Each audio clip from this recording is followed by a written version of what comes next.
Les accidents dus à la pression à la remontée ou barotraumatisme font partie des plus graves en plongée, mais ce sont aussi les plus faciles à éviter. Ces accidents se produisent généralement chez les plongeurs inexpérimentés ou en raison d'un matériel défectueux ou inapproprié.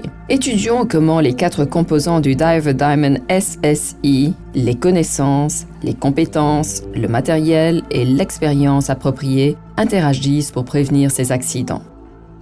La prévention des accidents barotraumatiques se fait par l'apprentissage d'un rythme respiratoire efficace, la connaissance de votre condition physique et de vos limites physiques, la compréhension du mécanisme de ces accidents et comment les éviter, la planification de la plongée et une bonne technique de plongée, et un entretien et une utilisation correcte du matériel de plongée. La structure des poumons. La première chose que vous devez comprendre, c'est le rôle que jouent vos poumons. Ils sont composés approximativement de 300 millions d'alvéoles disposés en grappes à l'extrémité des bronchioles. À chaque inspiration, l'air riche en oxygène passe dans vos poumons grâce aux alvéoles, puis dans vos artères et vos veines pour mener du sang riche en oxygène dans votre corps. Si ce type d'information vous intéresse, demandez plus d'informations à votre professionnel SSI sur le cours de spécialité Théorie de la plongée. Cette formation aborde tous les aspects de la physique de la plongée, de la théorie de la décompression, des techniques du matériel et de l'environnement subaquatique. Au premier chapitre, nous avons étudié la loi de Boyle concernant l'augmentation de pression pour décrire les barotraumatismes et la façon dont ces accidents peuvent se produire à la descente. Petit rappel, la loi de Boyle énonce que lorsque la pression augmente, le volume diminue et que lorsque la pression diminue, le volume augmente. Maintenant, étudions comment la loi de Boyle fonctionne en sens inverse. Tout comme nous avons appris à équilibrer la pression, nous allons faire de même avec la respiration, avec de l'air comprimé sous pression. Le réflexe naturel d'une personne lorsqu'elle n'a plus d'air en plongée est tout simplement de retenir sa respiration et de remonter. Par exemple, si un plongeur débutant plongeait à 10 mètres de profondeur, soit 2 bars de pression,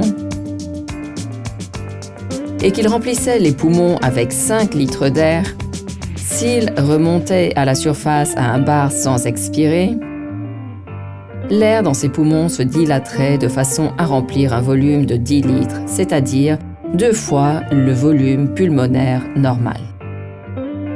Comme vous pouvez l'imaginer, c'est inconcevable car ses poumons seraient endommagés. C'est pourquoi une personne doit être certifiée avant de commencer à plonger. Votre professionnel SSI vous enseignera comment prévenir tout accident par suppression pulmonaire.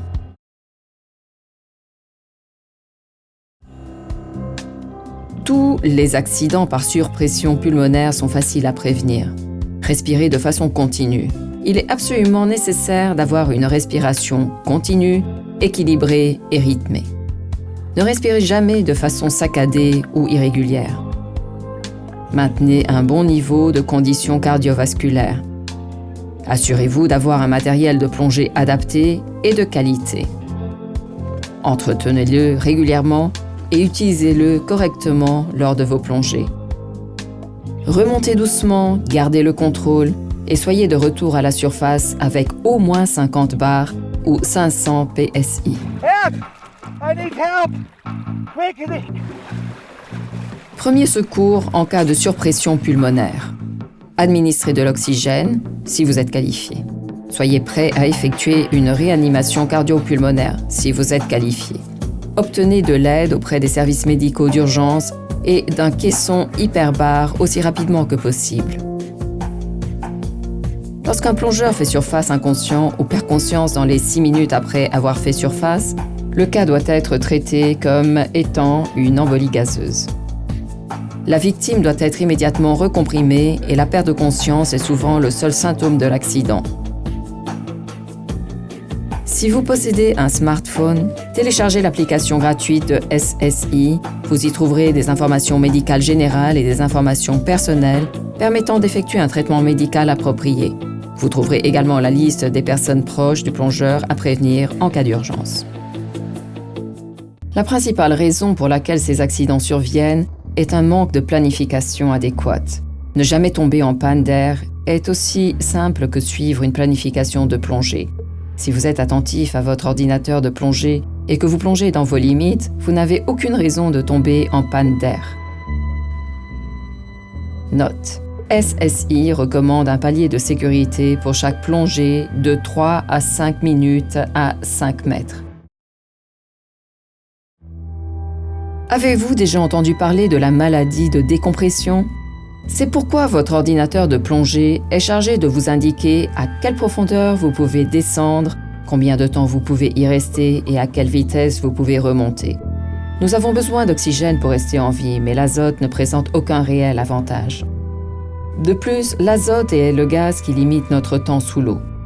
À la descente, la pression augmente et l'air passe dans le système circulatoire par les poumons, stockant ainsi de l'azote dans le sang et les tissus du plongeur. La circulation sanguine sera saturée très rapidement, mais cela prend bien plus de temps pour les tissus en profondeur. Si vous ne dépassez pas ce délai et que vous remontez doucement en gardant le contrôle, vous pouvez aller et venir en tant que visiteur dans ce nouveau monde.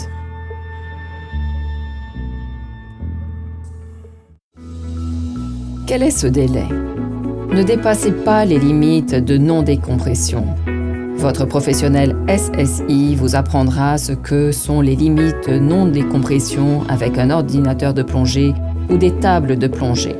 Comme énoncé, l'azote est un mauvais gaz qui restera dissous aussi longtemps que la différence de pression ne devient pas trop importante. Nous pouvons dire avec certitude que le corps humain peut supporter une certaine quantité d'azote. Il est important de noter que la maladie de décompression ne se produit que lorsqu'un plongeur reste trop longtemps en profondeur et refait surface trop rapidement. Le principal symptôme de la maladie de décompression est la douleur. Celle-ci se décrit comme étant profonde, intense et persistante, surtout dans les articulations. La maladie de décompression peut présenter d'autres symptômes. Une éruption cutanée irritante, principalement dans les zones où la peau est fine. Des troubles de la vision, une paralysie, une fatigue intense, une perte de dextérité manuelle, des vertiges, un engourdissement, une détresse respiratoire, des maux de tête, une perte de connaissance, des pertes de mémoire et des nausées. Le traitement en cas de maladie de décompression ne peut être déterminé que par du personnel médical compétent. Dans la plupart des cas, ce sera une recompression. Le risque de lésion tissulaire est d'autant plus faible que le diagnostic et le traitement sont rapides. Ne réimmergez jamais un plongeur pour tenter une recompression. Définissez toujours un plan d'urgence avant de plonger. Notez les numéros de téléphone et les fréquences radio des secours côtiers, des services d'urgence et toute autre information utile dans votre dive log SSI complet et reportez-vous aux procédures d'urgence de l'application SSI sur votre smartphone. Il existe de nombreux facteurs favorisant l'absorption et l'élimination correcte de l'azote. L'âge, la consommation de drogue ou l'alcool, la chaleur ou le froid intense, d'anciens accidents, une prédisposition à la coagulation du sang, l'obésité, les médicaments, les insomnies, une grande fatigue, la déshydratation. Afin de prévenir la maladie de décompression, il est recommandé d'attendre 24 heures avant de prendre l'avion ou de monter au-delà de 2500 mètres d'altitude. L'accident suivant dû à l'augmentation de pression en profondeur est la narcose à l'azote. L'augmentation de pression de l'azote produit cet effet qui commence généralement à partir de 30 mètres de profondeur, soit 4 bars de pression absolue, ou 3,2 bars de pression partielle d'azote. Les symptômes s'intensifient au fur et à mesure que la profondeur augmente. Les symptômes surviennent souvent moins profonds chez les plongeurs peu expérimentés. Les symptômes de la narcose à l'azote sont énumérés selon des profondeurs croissantes. Étourdissement, engourdissement et augmentation de la confiance en soi, euphorie, comportement inhabituel, perte de dextérité, vertige, troubles de la vision et de l'audition, incapacité à raisonner ou à suivre la planification de la plongée, inattention au sujet de sa propre sécurité, perte de mémoire récente. Le véritable danger de la narcose à l'azote est que les symptômes se manifestent subtilement et que le plongeur ne prenne conscience du danger que trop tard. Le traitement contre la narcose à l'azote est relativement simple. Il suffit de remonter vers la surface à moindre profondeur. Hyperoxie. Comme nous l'avons vu auparavant, nous avons tous besoin d'oxygène pour vivre.